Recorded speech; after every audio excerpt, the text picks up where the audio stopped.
बसें लगातार हरियाणा रोडवेज को यही माना जाता है कि हरियाणा की सड़कों के ऊपर जब रोडवेज की बस जाती है तो ओवरलोड होती है। आप छात्र जीवन में आपने भी देखा होगा, हमने भी देखा है कि बस के अंदर सवारी, उसके ऊपर छत के ऊपर भी सवारी, लगातार लोगों ने सफ़र किया है। परंतु जिस तरह से अब चालान किए गए, जिस तरह से क्या पहले भी नियमों का पालन नहीं हो रहा था इन बसों द्वारा, जो लगातार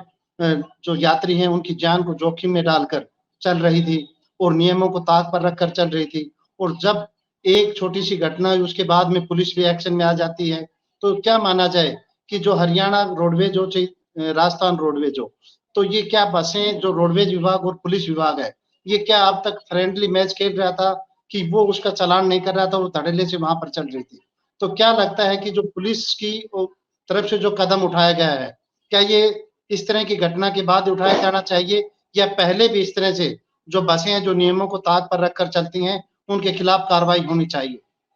बिल्कुल, मैं आपको बता दूं, अगर कोई भी बस का चालक या प्राइवेट का हो या सरकारी या निजी वाहन कोई भी हो, अगर वो किसी भी प्रकार के ट्रैफिक नियमों की अवहेलना करता है तो ये कार्रवाई उन पर निरंतर जारी होनी चाहिए। लेकिन इस पर बड़ा सवाल ये है कि जब सोशल मीडिया पर एक महिला पुलिसकर्मी का जो वीडियो है वो वायरल होता है और उस वीडियो के वायरल होने के बाद इस तरह की जो कार्रवाई अमल में लाई जाती है, तो आप अंदाजा लगा सकते हैं कि दोनों राज्यों के अंदर, चाहे हरियाणा के अंदर बात की जाए तो भारतीय जनता पार्टी की सरकार है, राजस्थान में भी भारतीय जनता पार्टी की सरकार है, तो दोनों सरकारों के बीच में ये विवाद खड़ा होता है और ये विवाद सरकारों के बीच तक तब पहुंचता है जब दोनों राज्यों की पुलिस आमने सामने होती है। राजस्थान रोडवेज का चालान हरियाणा के अंदर किया गया, उसके बावजूद जब हरियाणा रोडवेज की बसें जब राजस्थान में एंट्री करती है तो उनकी जांच शुरू कर दी जाती है। तो ऐसे में भी पुलिस की कार्यप्रणाली पर भी ये सवाल जरूर उठता है कि जब उनकी एक महिला पुलिस कर्मचारी का जब वो टिकट नहीं ले रही थी और उसका जो विवाद होता है, उसके बाद तो उसको जो ट्रैफिक के जो सभी नियम है वो ध्यान में आ जाते हैं कि रोडवेज में क्या क्या कमियां हैं।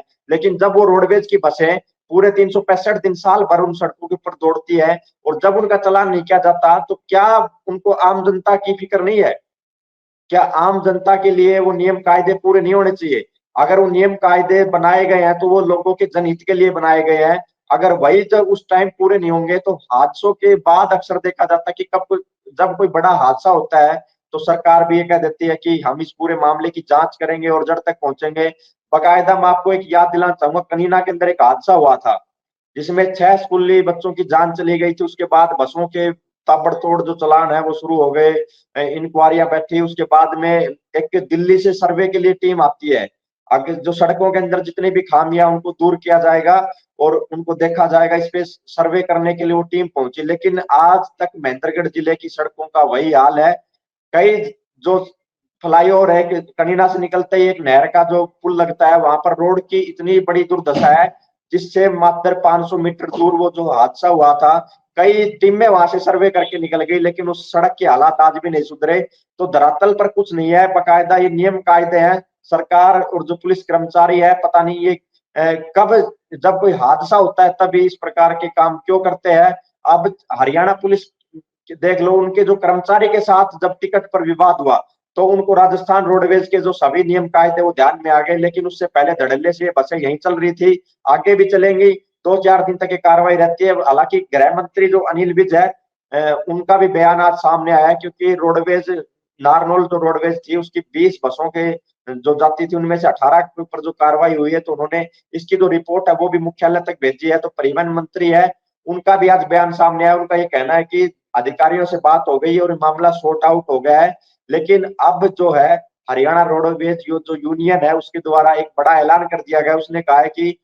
वो राजस्थान की सीमा में अपनी बसें नहीं लेके जाएंगे क्योंकि ड्राइवर है उसको ये जो चालान की जो राशि है वो अपनी जेब से भरनी पड़ती है। और इस प्रकार उनका आरोप है कि द्वेषपूर्ण भावना से जो बिना दवेश के ये जो पुलिस जो कार्रवाई जो करेगी तो ये कहीं ना कहीं ये दबाव के अंदर और उससे जो बदला लेने की भावना से अब कार्रवाई करेगी। तो ऐसे के अंदर वो राजस्थान के अंदर अपनी रोडवेज की बसों को नहीं लेकर जाएंगे क्योंकि जो ड्राइवर लेके जाएगा उसके ऊपर जुर्माना होगा। बकायदा जो मैंने जीएम हाज नारनौल डिपो के उनके द्वारा ये भी कहा गया है कि सभी जो ड्राइवर है अपनी बसों के कागजात पूरे रखें तथा नियमों का ध्यान रखें, उसके बाद ही जो लेके जाएं। तो क्या रोडवेज अधिकारियों ने आज से पहले ये अपने ड्राइवरों को नहीं कहा था कि आपने जो जितने भी जरूरी कागजात हैं वो पूरे रखे बस के अंदर। फर्स्ट एड की कभी भी आवश्यकता पड़ सकती है, क्योंकि दुर्घटना कभी भी बताकर नहीं होती कि दुर्घटना होती है तो उसके बाद इस तरह की जो आवश्यक सामग्री की आवश्यकता होती है। तो कहीं ना कहीं उसके बाद जो यूनियन है उसके द्वारा भी मुख्यमंत्री नायब सिंह सैनी से मिलने की बात कही जा रही है। और कहीं ना कहीं मामला इतना बड़ा तूल पकड़ चुका है कि पूरे सोशल मीडिया से लेकर टीवी चैनलों पर इसकी चर्चा है। तो कहीं ना कहीं दोनों जो राज्य है उनके जो वरिष्ठ अधिकारी है उनके बीच में बैठक भी होगी या बातचीत भी होगी। जीएम नारनूल का मैं बयान सुन रहा था, उन्होंने ये कहा कि जब हमने इसकी जो शिकायत है अपने जो ट्रांसपोर्ट के अधिकारी जिला मुख्यालय राज्य स्तरीय जो मुख्यालय पंचकुला वहां पर की, तो उन्होंने राजस्थान के डीजीपी से भी इस मामले को लेकर बात हुई है। तो जरूर कोई ना कोई सकारात्मक जो सूचना है वो जरूर मिलेगी। हालांकि आज अभी जो जब ये बातचीत और ये बयान आए उनके बाद ऐसी कोई खबर नहीं आई कि हरियाणा रोडवेज और राजस्थान रोडवेज की बस का कोई चालान कटा हो। तो लगता है कि यात्रियों को सुविधा जरूर मिलेगी। और जिस प्रकार से 2 दिन के अंदर यात्रियों के अंदर भी चिंता बनी हुई है कि क्या राजस्थान के अंदर बसें जाएंगी या राजस्थान की बसें हरियाणा के अंदर आएंगी, तो असमंजस की स्थिति जरूर थी। तो ये भी अपील करेंगे कि जल्दी से जल्दी अधिकारियों को ये भी सूचना जारी करनी चाहिए कि इस प्रकार बसों पर कोई भी ब्रेक ना लगे, क्योंकि त्योहार का सीजन है और यात्रियों को किसी भी प्रकार की इस समय दुविधा ना हो पाए। जी अक्सर जिस तरह से आपने इस पूरे मामले को कनेना बस हादसे से जोड़कर कहा कि इस तरह के हादसे होते हैं, उसके बाद में ही पुलिस प्रशासन या जो सरकार है वो हरकत में आती है। लेकिन जो ये मामला जो सोशल मीडिया पर महिला पुलिस कर्मी से जो किराया माँगने का जो मामला सोशल मीडिया पर वायरल हुआ है, उसके बाद आपको नहीं लगता कि इस पूरी घटना को जो पुलिस के आला अधिकारी हैं, उन्होंने दिल पर ले लिया हो और उन्हें ये लग रहा हो कि जो पुलिस का रौब है या पुलिस के जो खौफ है, पुलिस के प्रति जो लोगों के अंदर एक अलग तरह की छवि है, उसको कहीं न कहीं ठेस लगेगी। इसलिए पुलिस ने इस तरह के जो कदम उठाया है, ताकि पुलिस का जो रौब है, पुलिस का जो रुतबा है, वो आम आदमी में और जनता में, प्रशासन में कायम रह सके। क्या आपको नहीं लगता कि पुलिस द्वारा इस घटना के बाद में इन सब चीज़ों को देखकर कदम उठाया है? बिल्कुल, जिस प्रकार की कार्रवाई की गई है उससे लगता है कि पुलिस अपना रौब तो जरूर दिखाने का प्रयास कर रही थी, क्योंकि अगर राजस्थान रोडवेज की बस में महिला पुलिसकर्मी जो सफर कर रही थी उसका जो चालान है वो किया गया है, तो उसने टिकट नहीं लिया, उसके बाद ही चालान की जो प्रक्रिया वो शुरू होती है। तो कहीं ना कहीं जो महिला जो पुलिसकर्मी थी और पुलिस विभाग जो हरियाणा पुलिस का, उसने ये चेताने का जरूर कार्य किया है कि उनकी अगर मनमानी उन बसों के अंदर नहीं चलती है तो इस प्रकार की कार्रवाई भी हरियाणा पुलिस के द्वारा अमल में लाई जा सकती है। क्योंकि जब वो टिकट नहीं लिया उसके बाद ये कार्रवाई की गई है नहीं, उससे पहले तमाम जो राजस्थान रोडवेज की बसें प्रतिदिन हरियाणा के अंदर आती जाती थी, ऐसी कोई सूचना नहीं आती थी कि लगातार इतनी बसों को आज चेक किया गया। ये जब एक वीडियो वायरल होता है, वो भी एक पुलिसकर्मी का, बड़ा सवाल तो यह है कि पुलिसकर्मी का वो वीडियो वायरल होता है, उसके बाद एक्शन भी पुलिस के द्वारा लिया जाता है। तो इससे स्पष्ट होता है कि पुलिस की किस प्रकार की कार्य प्रणाली है, उस पर भी एक बड़ा सवाल कहीं ना कहीं यहाँ पर उठता है। चाहे वो हरियाणा पुलिस हो चाहे राजस्थान पुलिस हो, 20 में से 18 बसों पर कार्रवाई होना, यानी कि लगभग 90% जो बस है उन पर कार्रवाई की गई है। तो क्या 90% बसों के अंदर जो आमजन सफर करता था वो अपनी जान जोखिम में डालकर सफर करता था? आखिर क्यों वो रोडवेज के चालक और परिचालक अपने नियम है वो पूरे क्यों नहीं करके चलते थे? क्योंकि उस समय क्या उन लोगों की जान कीमती नहीं थी? आज ट्रैफिक के नियम उनको सारे बिल्कुल एक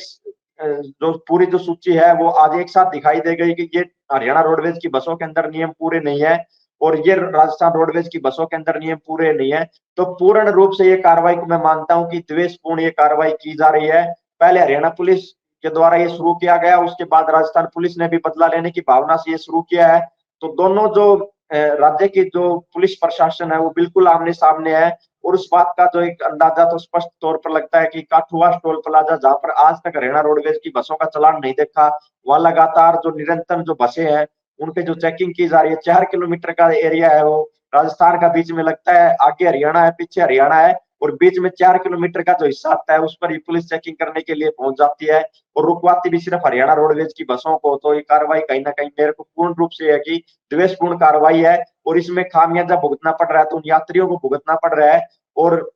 जिला प्रशासन और सरकार को इसको लेकर कहीं ना कहीं समन्वय बनाने की जरूर प्रयास किया जाना चाहिए, क्योंकि त्योहारी सीजन पर हर व्यक्ति अपने घर आने की सोचता है। तो इस समय ये घटनाक्रम हुआ है तो उनसे उनको भी बेहद जो परेशानी है वो झेलनी पड़ रही है। तो इस पर जरूर कहीं ना कहीं हरियाणा सरकार के परिवहन मंत्री का बयान जरूर आया है, लेकिन अभी भी जो रोडवेज संगठन है उनका ये कहना है कि वो मुख्यमंत्री नायब सिंह सैनी से मिलेंगे और हरियाणा रोडवेज और जो राजस्थान रोडवेज है, चाहे वो हरियाणा पुलिस है और राजस्थान पुलिस के जो तमाम अधिकारी उनको बैठकर इस मामले के अंदर जो समझौता होगा, इसके बाद ही उन्होंने राजस्थान के अंदर बसें ले जाने का जो ऐलान है वो किया है जी।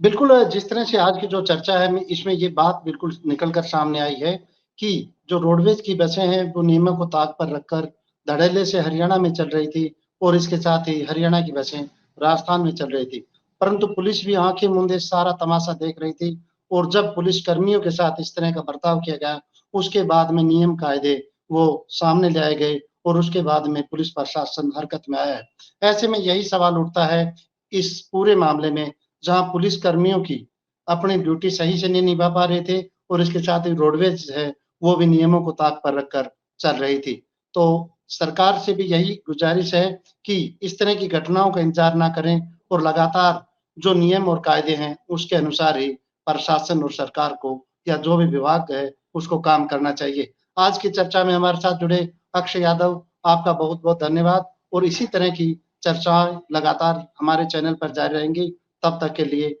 नमस्कार।